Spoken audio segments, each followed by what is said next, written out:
Tervis algab raku tasandil. Paljud inimesed märkavad kehas muutusi. Rohkem väsimust, vähem energiat, aeglasem taastumine. Üks oluline põhjus peitub raku tasandil. Meie rakud on iga päev koormuse all. Stress, keskkonnategurid, oksüdatiivne surve. Kehal on oma kaitsesüsteem. Olulist rolli mängib glutatioon. See toimib igas üksikus rakus. See toetab rakkude kaitset ja normaalseid immuunfunktsioone. Glutatiooni ei saa lihtsalt sisse võtta. Keha peab seda ise tootma. See võime väheneb aja jooksul, eriti stressi või kroonilise koormuse korral. Siin tuleb mängu teine lähenemine. Immunokal ei paku valmis ainet.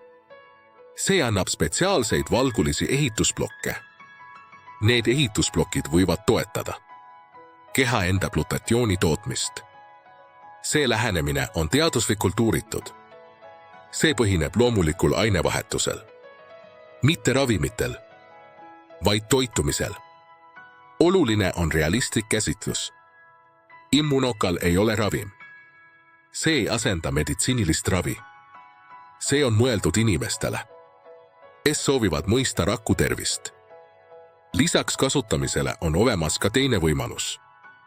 Otsime inimesi, keda huvitab tervis ja kes soovivad teisi asjalikult informeerida. Kui see teenimisvõimalus sind huvitab, võta palun ühendust videokirjelduses oleva e-posti aadressi kaudu. Minu nimi on Aleksander Kaal. Ma kasutan Immunokali ise ja olen otsustanud oma kogemust ka nõustamise kaudu edasi anda. Lisateavet toote kohta leiad samuti kirjelduses ja esimeses kommentaaris oleva lingi kaudu.